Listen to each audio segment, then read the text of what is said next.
So we've all seen this. A magician snaps their fingers or says a magic word, abracadabra or whatever, and then something magical happens, right? Like a card changes, something floats, etc., right?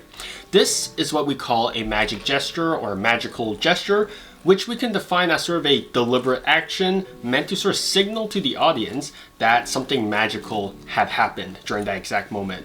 So, like I mentioned, this can be something as simple as a snap, as maybe casting a shadow over an object, saying a magic word like abracadabra, giving the card a simple twirl, or anything like that to indicate that something magical has happened.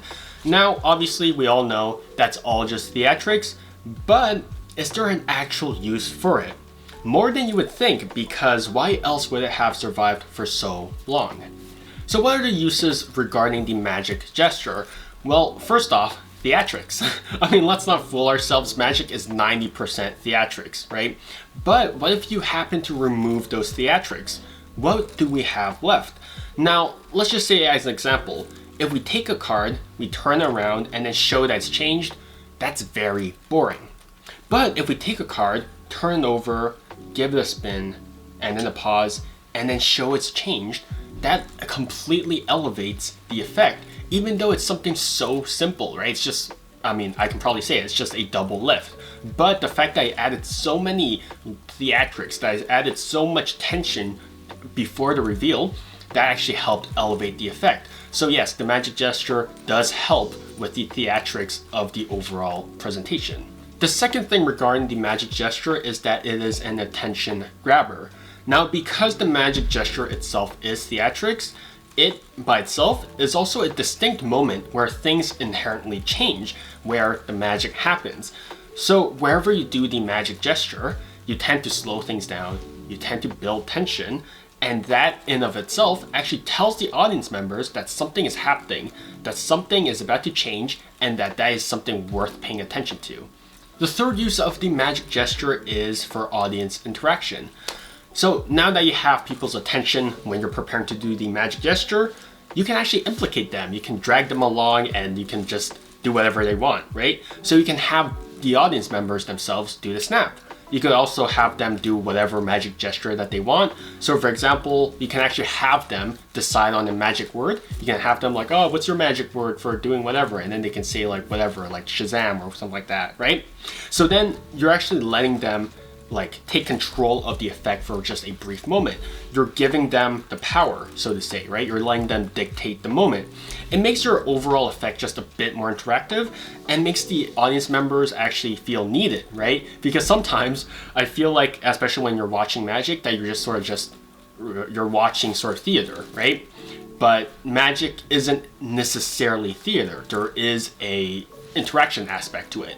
So the fact that you're implicating the audiences themselves is like, I assume valued and makes it that much more distinct. The last use of the magic gesture is sort of bizarre. I don't think it'll make sense if I say it, but because the magic gesture is inherently meant to signal when magic happens, it can also be used to serve as misdirection for when your sleights actually happen, when the audience members actually recall the events of the effect, if that makes sense. Okay, so think about it, right? If the magic gesture is meant to signal when magic happens, then by deduction, your moves should also happen around of that period of time, around when the magic gesture is triggered, right? So there's a cause and effect relationship over there. Effect, magic, right? The cause is the magic gesture. But that's not necessarily true because we as magicians, well, we like to prepare things way in advance or clean up things way afterwards. So the fact that you can sort of mess with your perception of when magic happens, and when the moves were actually performed to make that magic happen, is sort of a fun sort of thing to play around with, right? Because it makes the method that much harder to trace back. So I don't know if that makes sense, but to me it makes sense because it's.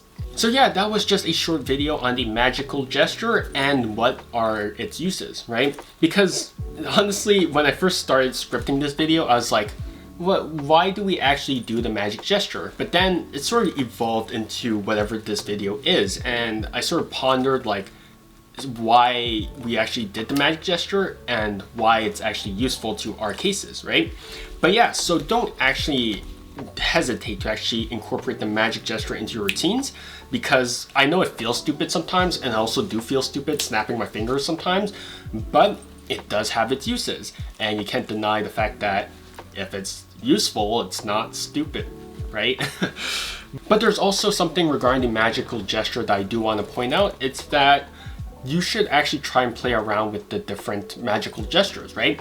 So maybe sometimes a snap is good. Maybe sometimes casting the shadow is good, right? Maybe sometimes speaking a word is good as well, right? Sometimes maybe it's better, right? It largely depends on the context of the effect. So for example, a spelling trick, right? Something that requires you to actually spell out to something. In that case, because the context of the effect is inherently linguistic, in that case, just a spoken magical gesture will elevate that a lot more than a snap, because a snap is spontaneous. It's just here, it's happened, right?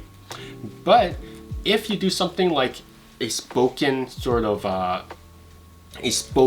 magical gesture like abracadabra, that inherently fits in with the context of the effect that much more, which in this case I think elevates the effect. So again, it really depends on the given effect.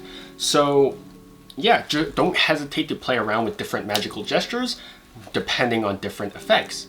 You can also play around with the different contexts surrounding the magical gesture. So maybe like slight movements, right? Maybe like a move, like slightly tilting your body when you execute the magical gesture, or maybe like slight pause before you do the magical gesture, right? So all of these slight little things actually contribute to elevate that magical gesture in your effects.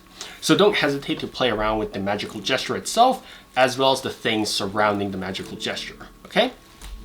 So there's a lot of things to toy around choreography wise, just with the magical gesture.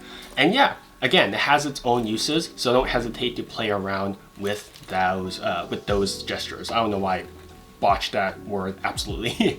But yeah, that about wraps up for the magical gesture. This has been a pretty fun video to sort of produce, because it actually got me thinking about the magical gesture itself and why we actually do it. So now I might actually just vary some of my magical gestures as well.